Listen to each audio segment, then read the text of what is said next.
Non, mais donc sous le contrôle de Thomas, donc nous on a porté à nouveau la position qu'on vous a exprimée juste avant la réunion, avec voilà l'importance de matérialiser ça dans la loi pour sécuriser tout le monde. Et donc ça, donc je vous ai dit, moi j'ai déposé une proposition de loi, Thomas l'avait fait aussi. On a un processus chez nous à l'Assemblée aujourd'hui qui est un peu technique, je rentre pas dans le détail, mais j'espère, je suis optimiste qu'il aboutira au fait qu'on mettra à l'agenda à l'Assemblée du 2 juin la proposition de loi pour abroger la mesure définitivement. Voilà, donc ça on vous tient au courant évidemment. Et puis après on a porté l'idée que il fallait d'abord ne rien changer, voilà, pour le budget. Ceux qui voulaient encore rabaisser les seuils, nous on a toujours la même position. Et s'il y a des choses à faire, c'est pour soutenir l'auto-entrepreneuriat et donc peut-être faire un travail de fond, une mission, une mise à jour du travail qui a été fait il y a 10 ans et voir comment on peut améliorer les choses. Et puis rassurer ceux qui auraient peur des sujets de concurrence déloyale. Mais il ne faut pas mélanger concurrence et concurrence déloyale. C'est pas la même chose d'être une grande entreprise, c'est pas la même chose d'une PME. C'est pas la même chose d'être une PME que d'être une TPE. C'est pas la même chose d'être une TPE que d'être un indépendant. Ça veut pas dire qu'il y a la déloyauté dans la concurrence. Voilà. Donc c'est important de le rappeler, que ce soit dit formellement. Voilà. Donc dis-moi si j'oublie des points, je te passe la parole. Mais donc continuons à nous battre et à défendre l'auto-entrepreneuriat. Merci pour votre mobilisation. Merci à tous. Merci Paul.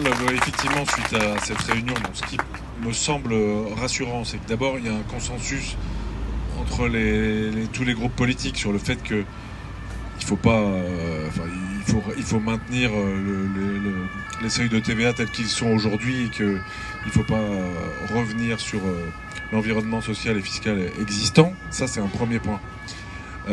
Ensuite, on a eu une écoute de la ministre et de ses conseillers, donc ça c'est positif aussi. Chacun a pu s'exprimer, prendre la parole, faire remonter ce que vous nous dites sur le terrain. C'était en gros, voilà, nous on a besoin de travailler, on a besoin que vous nous aidiez plutôt à libérer nos énergies plutôt qu'à les contraindre. Donc ça c'est un point sur lequel nous avons insisté.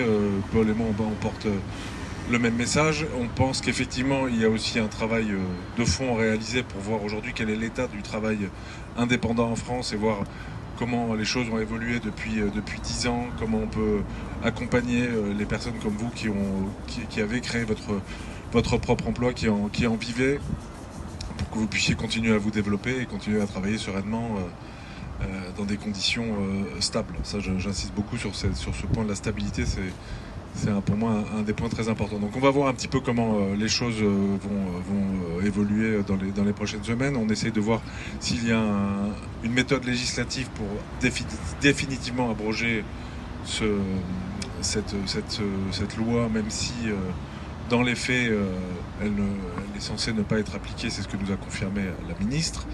Et ensuite, on anticipe les discussions du prochain PLF, puisque de toute façon, le combat, on va continuer à le mener, on va continuer à être à vos côtés, on va surveiller de très près ce point pour pas qu'on nous remette le sujet sur la table pour le prochain projet de loi de finances. Donc ça, vous pouvez compter sur nous.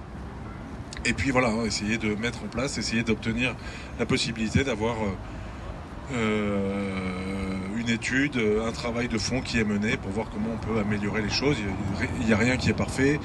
Je suis complètement en phase avec Paul Midi sur le fait que cette histoire de concurrence déloyale, c'est un faux problème, parce qu'effectivement, chacun a une structure différente. Vous êtes des indépendants, vous n'avez pas les mêmes coûts de structure que les autres, mais vous créez votre emploi, vous en vivez, donc il n'y a aucune déloyauté là-dedans.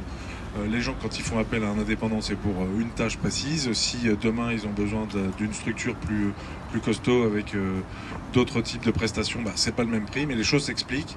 Et c'est comme ça, c'est l'économie. Il y a des petites structures, des moyennes structures, des grandes structures, et il n'y a aucune notion de loyauté là-dedans, c'est une évidence. Donc voilà, vous pouvez compter sur nous pour continuer à mener le combat.